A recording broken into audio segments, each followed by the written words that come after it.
It's Friday, May 15th. In the headlines, the Office of Disaster Preparedness and Emergency Management defends slow hurricane fund spending. In business news, we have your latest in business and your usual market updates. Regionally, St. Lucia heightens hantavirus port surveillance. And in sports, Reggae Girls set for Panama friendlies ahead of World Cup qualifiers in November. This is the weekend news on PBC Jamaica. I'm Simone Absalom Gale.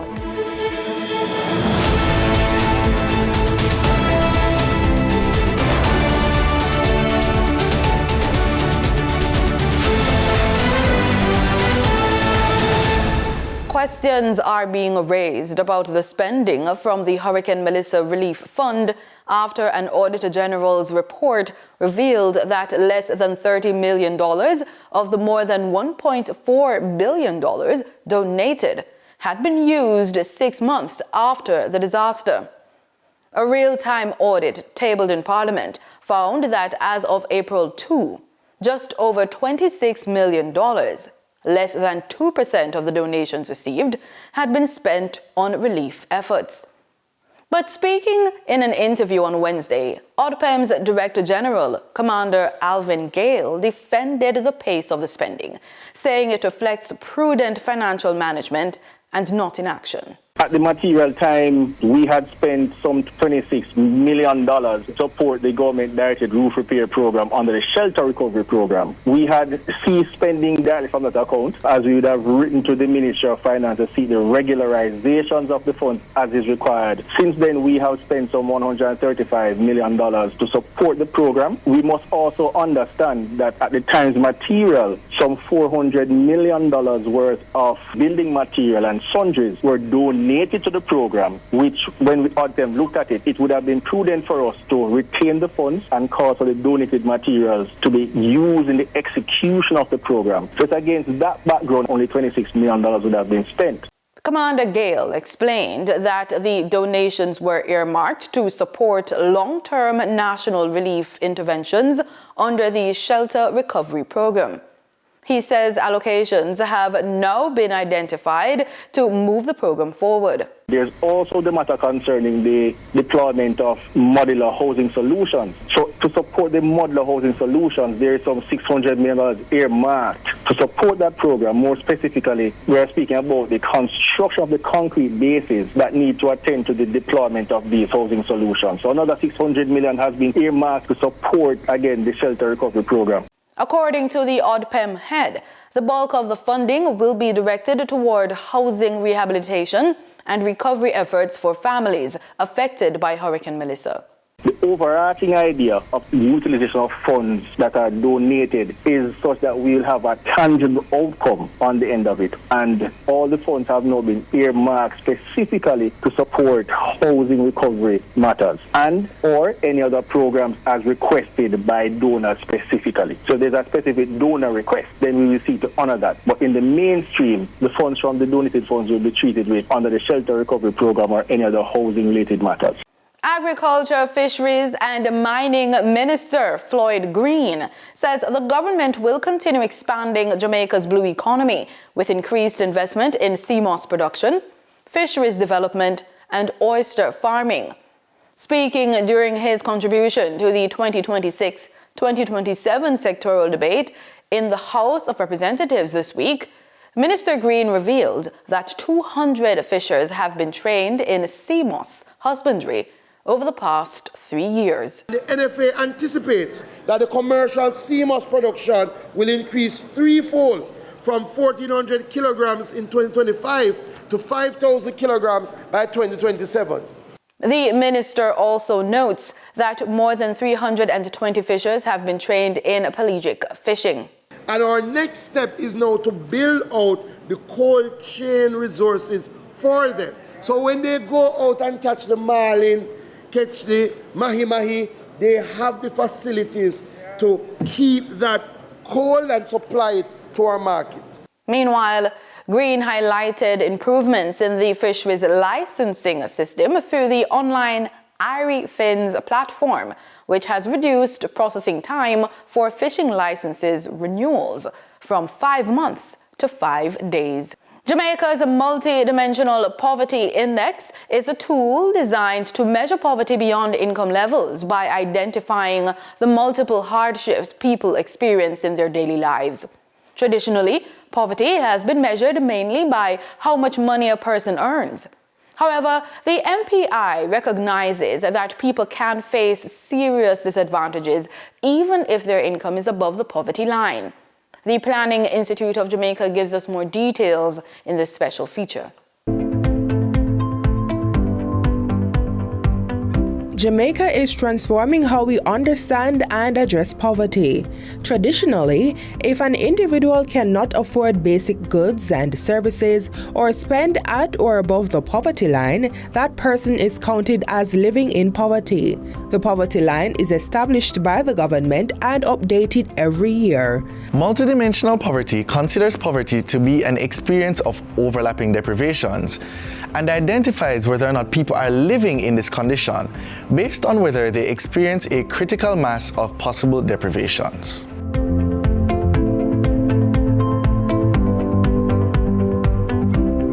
A person is considered multidimensionally poor if he or she experiences multiple disadvantages in a critical share of indicators at the same time.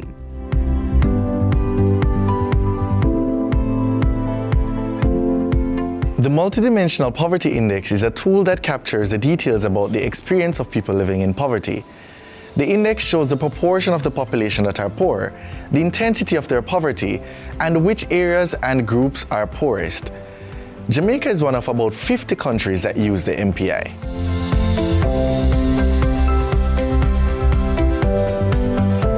The Jamaica National MPI is made up of 15 indicators grouped into 4 dimensions: education, health, living standards, and employment. Each dimension is equally weighted, and each indicator within each dimension is also equally weighted. The National MPI identifies a person as multidimensionally poor if he or she is deprived in 40% or more of the indicators included in the measure. The Jamaica National MPI is calculated using data from the Jamaica Survey of Living Conditions, JSLC. The National MPI was developed based on extensive consultations conducted in 2 phases. In Phase 1, there were island-wide focus group discussions with 357 participants from 17 communities across 7 parishes. The second phase included technical consultations and empirical research to design, compute, and validate the measure. The Ministry of Health and Wellness is developing a national menopause and andropause policy aimed at addressing the health impacts of the age-related conditions affecting an estimated 400,000 Jamaicans. Speaking during the 2026-2027 sectoral debate in the House of Representatives on Tuesday, Dr. Christopher Tufton said the draft policy is nearly complete following stakeholder consultations and is expected to be submitted to Cabinet this month before being sent to the Chief Parliamentary Council. Approximately 240,000 women suffer or fall in this age cohort. And the symptoms are varied: hot flashes, fatigue, mood instability, vaginal dryness, and it can be worse. We have been silent on this issue.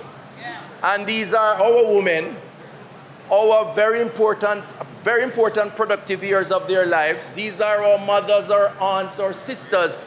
Dr. Tufton also highlighted the effects of andropause, which generally affects men between the ages of 51 and 60.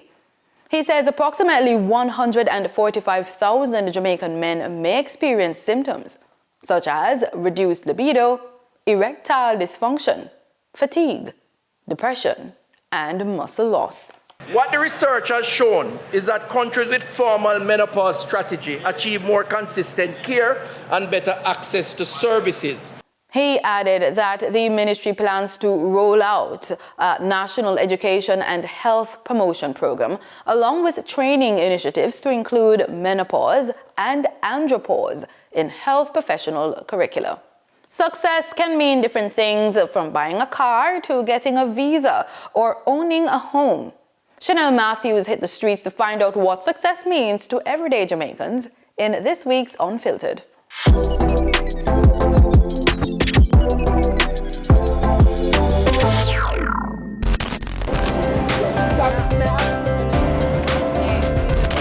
I am Chanel Matthews and this is Unfiltered. Success has different meanings to different people. What does success mean to you?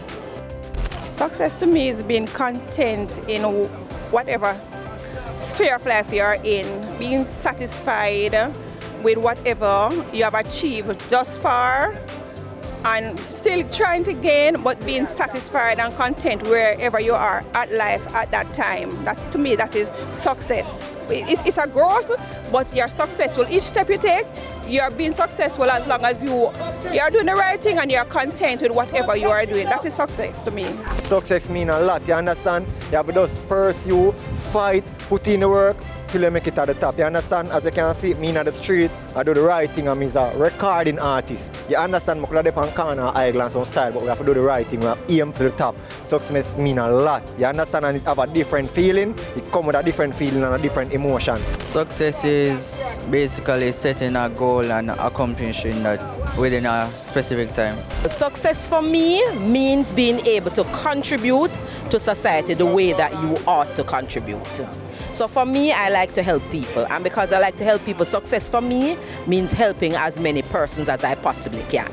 It means that you're getting ahead in life, and we have so many examples of successful people in Jamaica.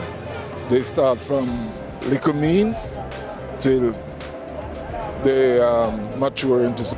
But I will not be studying it in Jamaica, but I want to make my parents proud and pass everything.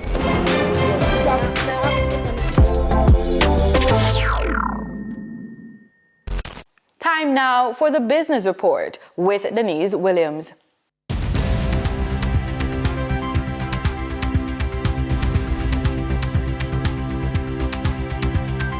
Welcome to today's Business Report. I'm Denise Williams, bringing you the developments shaping markets, capital access, and business decision-making across Jamaica and the region. Let's get into the stories that matter.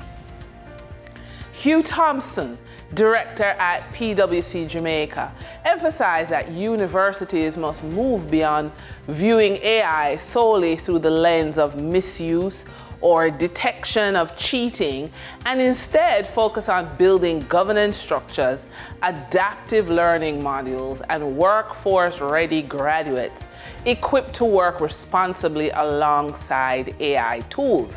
And I quote, "AI fluency now needs to become a foundational skill, just like numeracy, writing, and critical thinking," Thompson said.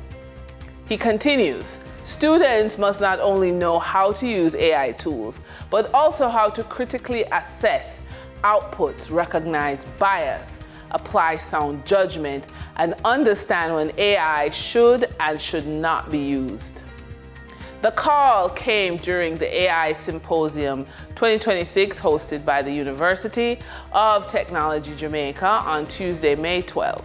According to PwC's 2026 AI performance study, organizations achieving the strongest results from AI are those investing in workforce capacity, governance frameworks, and intentional implementation strategies rather than isolated experimentation.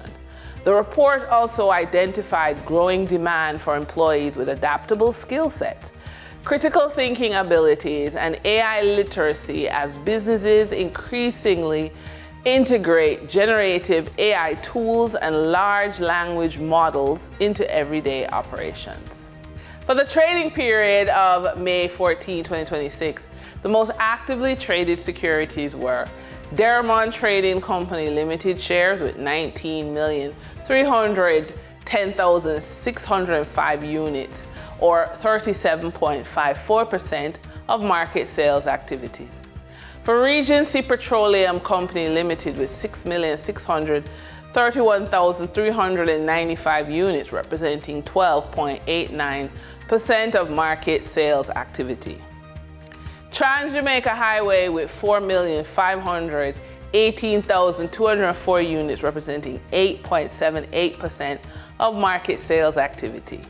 Investor activity remained concentrated in transportation and distribution plays, signaling continued interest in dividend-producing and strategic assets. Turning to the foreign exchange market based on Bank of Jamaica data for May 14, 2026, Forex traders recorded significant activity with strong demand across major currencies. For the US dollar, trading margins reflected steady liquidity, with the US selling at $157.26 and buying at $159.19. For the Canadian dollar, moderate gains supported by $1.30 transaction spreads. The Canadian dollar sold for $115.13 and was bought for $116.43. For the British pound, continued volatility offered short-term trading opportunities of $9.76 in profits for the banks. The British pound sold for $207.13 and was bought for $216.89. These movements underscore the importance of cash flow timing and currency awareness for businesses managing import costs, debt servicing, or overseas exposure. For our credit report tip of the day, instead of asking, how do I afford to travel? Ask, what financial habits today create travel opportunities later? That question changes how you use credit, how you structure debt, how you manage cash flow, how you intentionally build your life. Because sometimes the real value of a strong credit report is not the loan. It's the ability to say yes to opportunities, experiences, and movement when life opens the door. A healthy credit profile signals reliability, planning ability, and financial discipline. These traits affect far more than loan approvals. They influence credit card access, travel rewards eligibility, hotel deposits, vehicle rentals, mortgage applications, business financing, insurance pricing in some markets, emergency liquidity options. When your credit report is weak, travel becomes reactive and stressful. When your credit report is strong, travel becomes strategic. And that's today's business report. I'm Denise Williams, bringing clarity to capital, markets, and strategy. Until next time, stay informed, stay intentional, and keep building forward. See you soon.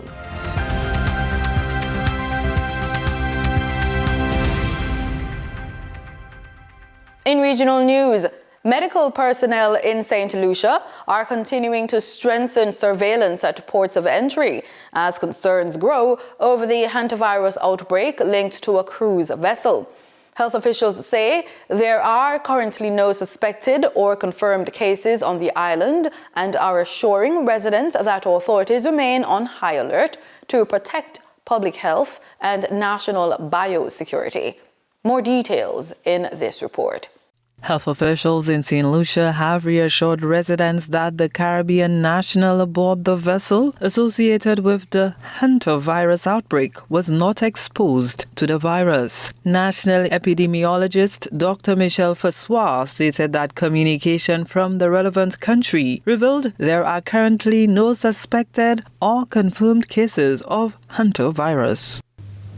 Efforts are ongoing to ensure affected individuals receive appropriate medical care and to prevent further spread of the virus. At present, St. Lucia is considered to be at low risk for the hantavirus transmission. Countries whose nationals disembarked from the vessel are also working closely with international public health authorities to monitor individuals for signs and symptoms of the hantavirus infection. Health authorities have been informed that a Caribbean national who was on board the vessel may have been exposed to the virus. However, official communication from the relevant country has indicated that there are currently no suspected or confirmed cases of hantavirus there at this time.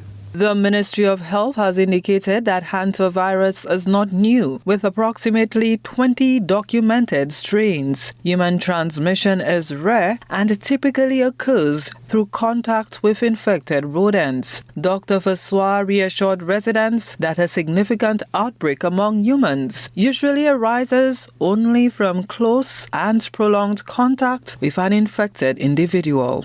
The World Health Organization, WHO, has assessed the overall public health risk as low, and given that the incubation period for hantavirus can extend up to 6 weeks, additional cases may still be identified as investigations continue. Hantavirus is not a new virus, and over 20 strains have been identified. Transmission to humans is primarily through contact with the urine, droppings, or saliva of infected rodents. There is limited spread from one person to another, and this has only been documented with the Andes virus, which is the strain associated with the outbreak. Such spread is generally linked to close and prolonged contact with an infected person. Symptoms of the hantavirus may include fever, headache, muscle aches, abdominal pain, nausea, and vomiting. In severe cases, the illness can progress rapidly to coughing, shortness of breath, fluid accumulation in the lungs, and shock. The national epidemiologist confirmed that there are no reported cases on the island. The doctor urged residents to continue adhering to hygiene practices to mitigate the spread of the virus. Individuals traveling to areas with ongoing transmission are advised to avoid rodent-infested areas where possible. When cleaning areas contaminated by rodents, individuals should use appropriate protective measures, including face masks, gloves, and disinfectants, to reduce the risk of exposure to airborne particles that may carry the virus. At this time, there are no suspected or confirmed cases of hantavirus in St. Lucia. The Ministry of Health will continue to monitor the developments related to this outbreak and provide updates to the public. As of Wednesday, May 13, 2026, the number of identified cases in the outbreak has risen to 11. The most recent victim is a critically ill French woman who traveled on the MV Hondias cruise ship. The World Health Organization has indicated that it anticipates an increase in hantavirus cases, quote, given the dynamics of a spread on a ship, end quote, and the extended incubation period, even though the risk of a larger outbreak remains low. Travelers who disembarked from the ship and their close contacts are being closely monitored as countries enhance surveillance measures at ports of entry to contain the spread of this family of viruses. Gina Filippi, HTS News Force. In Barbados, the University of the West Indies is being urged to adapt and innovate as it navigates an increasingly competitive and rapidly changing global landscape. The call came during the institution's annual council meeting, where leaders also reflected on a major milestone in the university's development. Deanza Roberts reports. As the University of the West Indies marks 70 years of service to the Caribbean, its leadership says the institution now stands at a defining moment. Chancellor of the University of the West Indies, Dr. Doddridge Miller, says, while the university has helped shape generations of Caribbean professionals, the focus must now shift towards survival and transformation in a competitive global landscape. For nearly 8 decades, the University of the West Indies has been one of the most transformative institutions in the history of the Caribbean. Few entities have shaped our societies, our leadership, and our intellectual life as profoundly as this regional university. Across the world, in diplomacy, multilateral institutions, regional governments, the private sector, civil society, and the entrepreneurial space, you will find UWI graduates carrying the Caribbean story with confidence and distinction. Vice-Chancellor of the University of the West Indies, Professor Sir Hilary Beckles, says the university's transformation has been seen by many who are now emulating what they have done.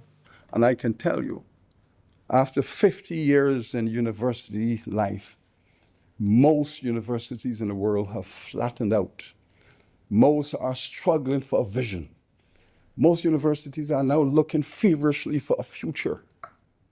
But UWI stands out as the model of how a university should go into the future.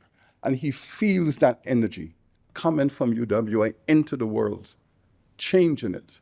And other universities are emulating what it is that we have done. However, even as the university continues to grow, Sir Hilary admits it is facing financial pressure, doing more with less while continuing to grow. The contributions of the public sector, our governments, to our operational budget has fallen from 68% to 48%. What does that tell you? That we have had to do more with less. And colleagues, we were faced in the year in review as we were faced in the previous year in review. We do not allow our university to shrink down to fit our pocket. We don't do that. We could comfortably manage this university with 20,000 students. Balanced budget, surpluses on our balance sheet, all of that we could do with 20,000 with the money that is available to us. Well, that would help us as an institution. But how would that help the region? How would that help the people? Leaders say the next phase will require innovation, partnerships, and bold decision-making as the university works to remain the Caribbean's intellectual engine for decades to come. Deanza Roberts, CBC News. We headline today's sports report with some football news. The Jamaica Football Federation, JFF, has lined up 2 crucial international friendlies for the senior reggae girls as preparations intensify for November's all-important World Cup qualifier against Costa Rica.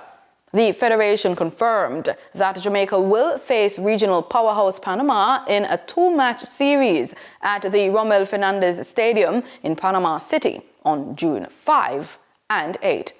JFF President Michael Ricketts says the matches come at the right time as the team continues to build up toward the decisive qualifier later this year. I would think so. It's a FIFA window, and the coach would certainly be looking to have his best players. This being a very important assignment having to do with preparing for the World Cup qualifying game against Costa Rica. So yes, the players ought to be available unless there are injuries. But being a FIFA window, we are expecting that the players will be available. Ricketts also welcomed the opportunity to face strong opposition, noting that matches against a quality team like Panama will provide a valuable test for the reggae girls ahead of their World Cup push. These are very, very important in terms of World Cup preparation. These 2 games would be in the June window. And of course, it will be against a good, strong opponent in Panama. So we're just super excited. And I'm looking forward to assembling our players and getting a good result. So, like I've said, it's all in preparing for that last World Cup qualifying game against Costa Rica on November 27th. So, like I say, we are excited, and of course, we are hoping for the best, and we're looking forward to our senior women team for a 3rd consecutive time. A victory over Costa Rica on November 27 would secure Jamaica's place at a 3rd consecutive FIFA Women's World Cup set for Brazil next year. And that's the weekend news on PBCJ. Pleasant viewing.